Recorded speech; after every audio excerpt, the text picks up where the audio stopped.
Good afternoon all of you. आज की class में डिस्कशन करने वाले हैं वेरी इंपॉर्टेंट क्यूज जो आपके एग्जाम के लिए वेरी इंपॉर्टेंट है, जिसमें हम लोग बात करेंगे डाइजेस्टिव सिस्टम, पाचन तंत्र से संबंधित प्रश्न। फर्स्ट क्वेश्चन है आपका, दूध प्रोटीन के पाचन के लिए दिए गए एंजाइमों में से कौन सा जिम्मेदार है?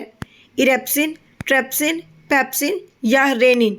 तो आपका सही आंसर है रेनिन। रेनिन दूध को डाइजेशन करने में हेल्प करता है। यहाँ पे आपके कुछ की पॉइंट दिए हैं जो आप देख सकते हैं, अच्छे से रीड कर सकते हैं। सेकेंड क्वेश्चन है, खाद्य पाइप की भित्ति के संकुचन और विस्तार को गति कहा जाता है? क्रमाकुंचन, जठर, दोलन, अनुशीतलन? आपका आंसर है ऑप्शन ए क्रमाकुंचन। देखिए, अगर बात करते हैं हम लोग, यहाँ पर जो आपका जठर रस होता है, जठर रस के पीएच वैल्यू होती है 1.5 से 3.5। जठर ग्रंथियाँ पेप्सिन एंजाइम का स्राव करती है और जठर ग्रंथियाँ आमाशय में पाई जाती है, जो आपका ग्रंथियों पेप्सिन, रेनिन जैसे एंजाइमों का स्राव करने का काम करती है। थर्ड क्वेश्चन है आपका, हमारे शरीर का कौन सा अंग पेप्सिन का स्राव करता है? यकृत, अग्नाशय, थायराइड ग्रंथि, अमाशय? तो आपका सही आंसर है ऑप्शन नंबर डी, अमाशय। नेक्स्ट क्वेश्चन देखने से पहले अभी तक चैनल को सब्सक्राइब नहीं किया तो जल्दी से चैनल को सब्सक्राइब कर दो, क्योंकि आपके लिए बहुत ही इम्पोर्टेंट टॉपिक पर वीडियो आने वाली है जो आपके एग्जाम में कई बार पूछे जा चुके हैं। अब अगर हम अमाशय की बात करें तो अमाशय या प्रोटीन के पाचन के लिए उत्तरदायी होता है। यह पित्त का स्राव करता है और प्रोटीन, कार्बोहाइड्रेट, वसा छोटे छोटे कणों में विघटित करता है जो और उसे पचाता है। अग्नाशय आप सभी लोग जानते हो कि एक ग्रंथि भी है। यह इंसुलिन का स्राव करती है और जिसकी कमी से मधुमेह, डायबिटीज जैसे रोग होने के चांसेस होते हैं। थायराइड ग्रंथि की बात करें तो थायराइड ग्रंथि आपकी जो होती है वो थायरॉक्सिन हार्मोन्स को स्रावित करती है। बाकी की इंफॉर्मेशन आप अच्छे से रीड कर सकते हो। नेक्स्ट है आपका यहाँ पे, लार किसके पाचन में मदद करती है? Option A protein, option B starch, वसा, विटामिन? तो आपका सही आंसर है ऑप्शन बी स्टार्च। लार स्टार्च के पाचन में मदद करती है। क्वेश्चन नंबर 5, मानव की आहार नली लगभग कितने फीट लंबी होती है? 12 फीट, 18 फीट, 24 फीट या 30 फीट? आपका सही आंसर है ऑप्शन डी, 30 फीट। मानव की आहार नली लगभग 9 से 30 फीट लंबी होती है और इसमें कोई भी डाइजेशन या कोई भी पाचन नहीं होता है। क्वेश्चन नंबर 6, मानव शरीर में पाचन का अधिकांश भाग कहाँ संपन्न होता है? बड़ी आंत में, अमाशय, छोटी आंत या मुंह? तो आपका आंसर क्या होने वाला है? ऑप्शन सी, छोटी आंत, स्मॉल इंटेस्टाइन। देखिए, ये आपके स्मॉल इंटेस्टाइन है, ठीक है, और ये वाला लाइन आपका लार्ज इंटेस्टाइन है, ठीक है। छोटी आंत की जो आपकी लंबाई होती है वो लगभग 9 से 16 मीटर होती है, 16 फीट होती है, और बड़ी आंत की लंबाई आपकी 5 फीट होती है। क्वेश्चन नंबर 7, ग्रास नली से भोजन सर्वप्रथम अमाशय के किस भाग में पहुंचता है? Option A pyloric, option B ग्रंथि कार्डियक, ऑप्शन सी भाग फ्रंडिंग, ऑप्शन डी ग्रहणी? तो आपका सही आंसर है ऑप्शन बी। नेक्स्ट क्वेश्चन है आपका, हाइड्रोक्लोरिक अम्ल का स्राव आहार नाल के किस भाग से होता है? अग्नाशय, अमाशय, छोटी आंत या लीवर? तो आपका आंसर है ऑप्शन बी, अमाशय। अमाशय की अगर बात की जाए तो अमाशय से हाइड्रोक्लोरिक अम्ल निकलता है जो पेप्सिन व रेनिन एंजाइम को सक्रिय करता है। अमाशय की लंबाई 8 से 10 इंच होती है। क्वेश्चन नंबर 9, केसिनोजन प्रोटीन को पचाने वाले एंजाइम का नाम बताइए? ट्रेप्सिन, पेप्सिन, रेनिन या हिपैरिन? तो अगर केसिनोजन की बात यहाँ पे की जा रही है, option C rennin.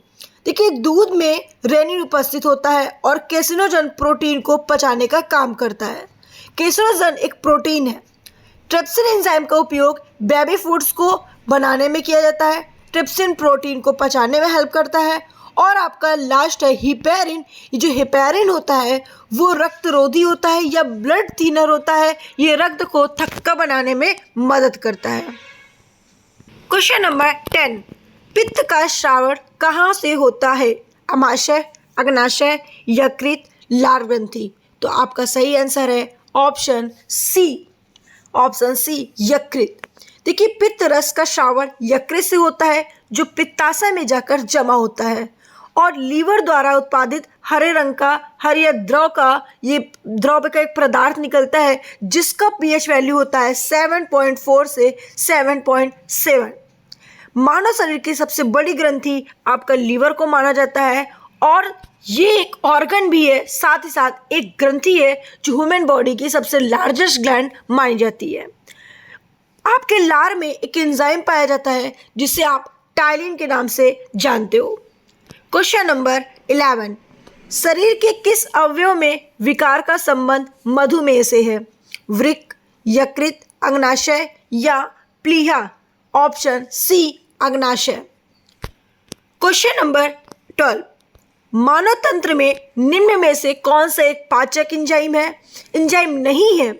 Gastrin, ptyalin, pepsin, trypsin. तो सबके माइंड में आ गया होगा मैम ये आपका गैस्ट्रिन बिल्कुल करेक्ट आंसर है, क्योंकि यही 3 एंजाइम हम लोग पढ़ते हैं जो डाइजेशन में हेल्प करता है। गैस्ट्रिक एंजाइम रॉन्ग है, तो option number A. Next question, मानव पाचन तंत्र से जुड़ी ग्रंथियों का नाम बताइए। लार ग्रंथि, यकृत, अग्नाशय, लार ग्रंथि और अग्नाशय, लार ग्रंथि और यकृत, यकृत और अग्नाशय। तो ऑप्शन कौन सा होगा?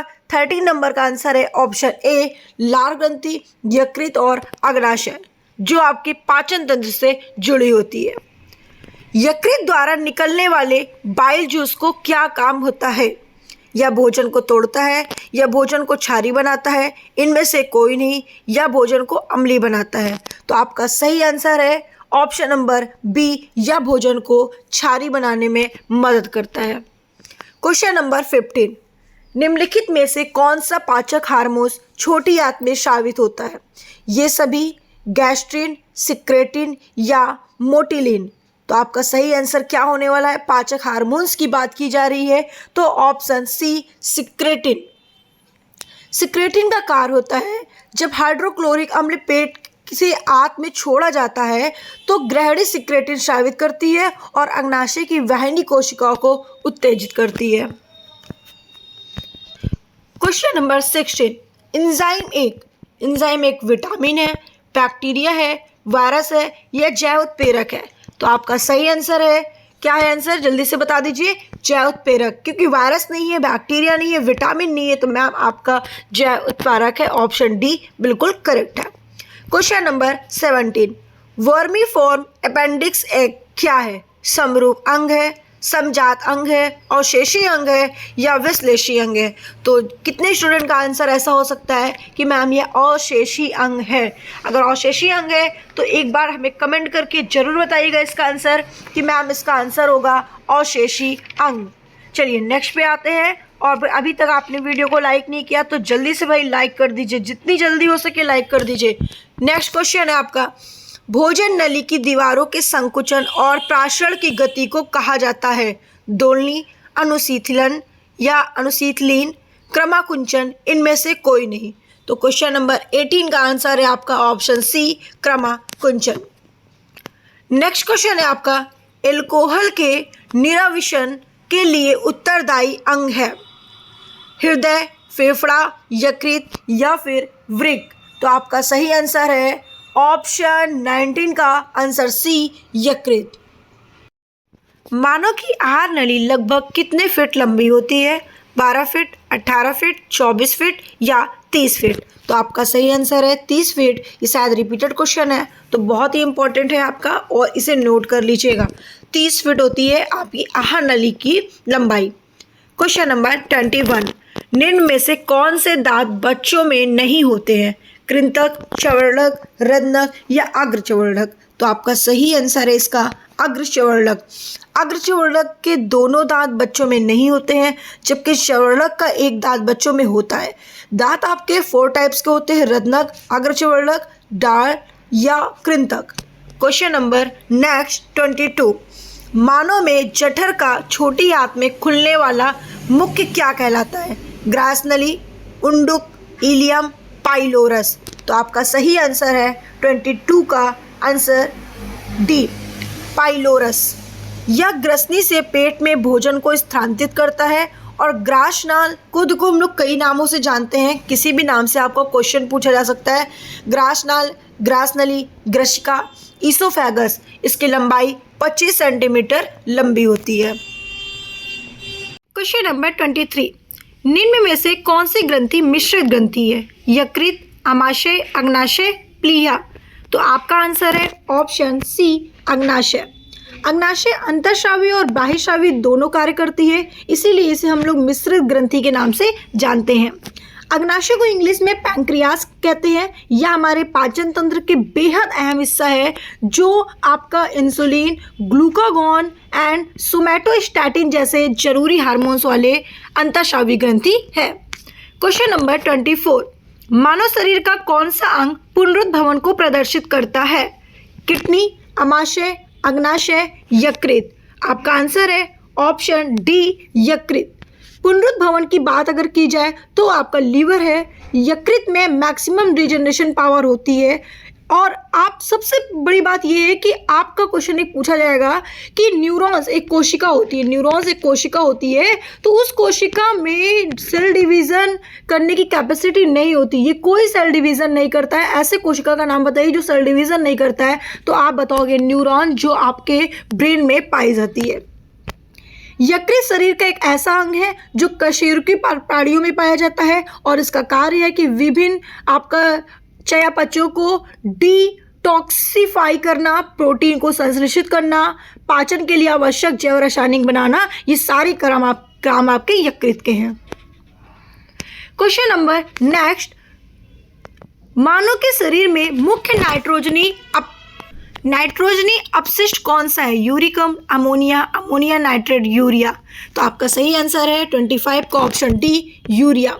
यूरिया का निर्माण यकृत से होता है। यूरिया कार्बनमाइड एक कार्बनिक यौगिक है जिसका रासायनिक सूत्र ये लिखा हुआ है। और अगर अमोनिया की बात करें NH3 होता है।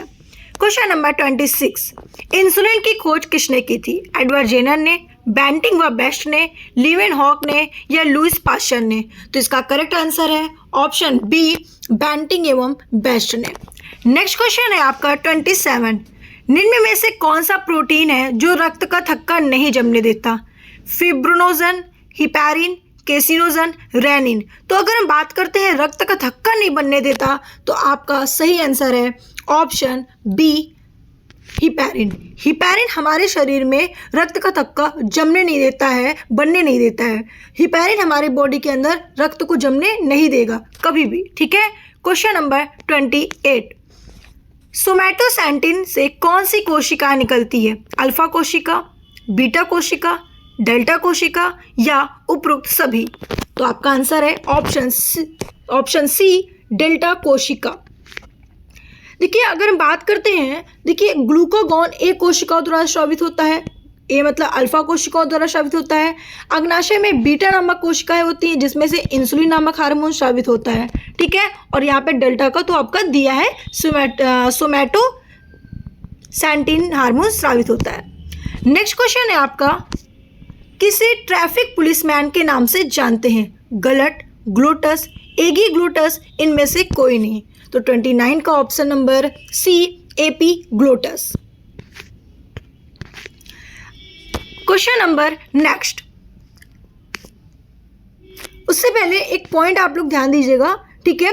यहाँ पर जो आपका एपी ग्लोटस है, इसमें भी आपका भोजन को श्वास नली में जाने से रोकता है, ठीक है। अब जैसे कि आपने देखा होगा, यहाँ पे इमेज नहीं लगी हुई है, श्वास नली और पाइप नली की दो पाइप होती है, ठीक है। एक इधर जाती है और एक ऐसे जाती है।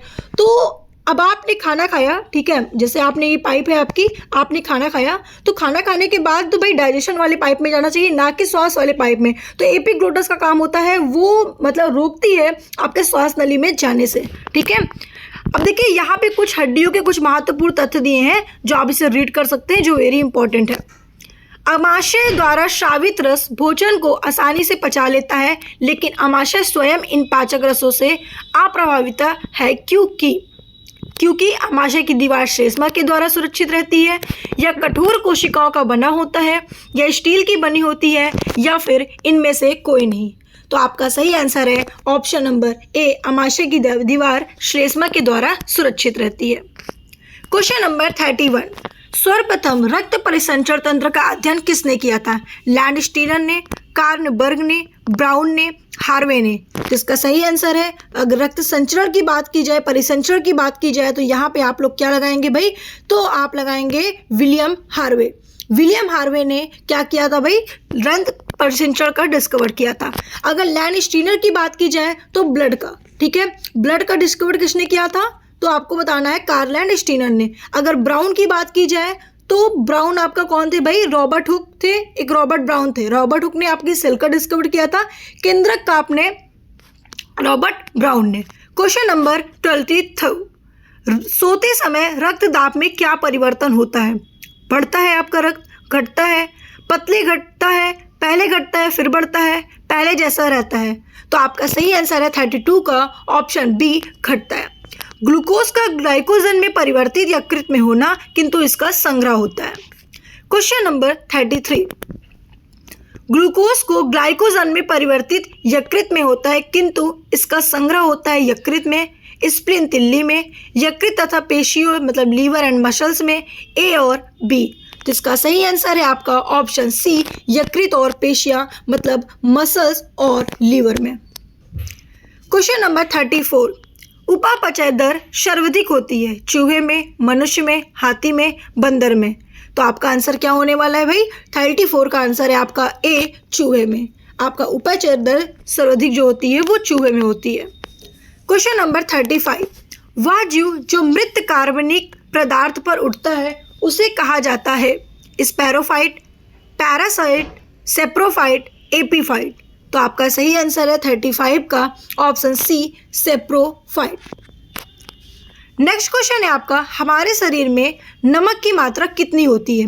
1%, 2%, 0.4% या 0.6%? तो आपका सही आंसर है ऑप्शन सी, 0.4%। नेक्स्ट है आपका, दूध के समान रूप से वितरित रहने के लिए दूध में बसी वसा गोलिकाओं के आकार को कम करने की प्रक्रिया को कहा जाता है? स्टैंडाइजेशन या पाश्चराइजेशन या आपका होमोजेनाइजेशन या फोर्टिफिकेशन? क्या होगा? जल्दी से आप कमेंट करके बताइए 37 का आंसर। क्वेश्चन को रीड कर लीजिए फिर से एक बार, ठीक है, जल्दी से इसका आंसर बताइए कमेंट करके। 37 का आपका आंसर होगा ऑप्शन सी। क्वेश्चन नंबर 38, शाकाहारी को पाचन के लिए लंबी छोटी आंत की आवश्यकता होती है? सेलुलोज, विटामिन, प्रोटीन या वसा? तो आपका सही आंसर है ऑप्शन ए, सेलुलोज। क्वेश्चन नंबर 39, आमाशय द्वारा स्रावित बलगम की भूमिका क्या है? आमाशय की परत की रक्षा के लिए, वसा को पचाने के लिए, भोजन के कीटाणुओं को मारने के लिए, प्रोटीन को पचाने के लिए? तो आपका सही आंसर है 39 का ऑप्शन ए, आमाशय की परत की रक्षा के लिए। देखिए, बलगम या गैस्ट्रिक बलगम एक जैल अवरोधक है, या आपका आमाशय की भित्ति में उपकला कोशिकाओं और ग्रंथियों की कोशिकाओं द्वारा स्रावित होता है, या अवरोध स्वयं बाइकार्बोनेट स्राव और उपकला कोशिकाओं में भी बना है जो एक साथ कसकर जुड़ जाते हैं। क्वेश्चन नंबर 40 एंड लास्ट है। वीडियो अगर अच्छी लगी तो वीडियो को लाइक करना बिल्कुल भी मत भूलिएगा, और आपने अभी तक चैनल को सब्सक्राइब नहीं किया तो भाई गलत बात है, जल्दी से चैनल को सब्सक्राइब कर दो अगर आपको ऐसे ही अच्छे क्वेश्चंस लेने हैं। लैंगरहैंस की दीपिकाएं किस अंग से उपस्थित होती है? छोटी आंत, बड़ी आंत, अग्नाशय या यकृत? तो इसका आंसर आपको कमेंट करना है, और आप सभी को इसका आंसर बताना है। जितने भी स्टूडेंट को इसका आंसर मालूम है वो हमें कमेंट करके जरूर बताएं। तो आज के लिए बस इतना ही, फिर मिलते हैं हम लोग नेक्स्ट क्लास में नेक्स्ट वीडियो के साथ। कुछ आपके ये 1 लाइनर क्वेश्चंस है जो बहुत ही इंपॉर्टेंट है, इसे रीड करिएगा। अगर वीडियो अच्छी लगी तो वीडियो को लाइक, सब्सक्राइब चैनल को एंड शेयर करना बिल्कुल ही मत भूलिएगा। Okay, thank you.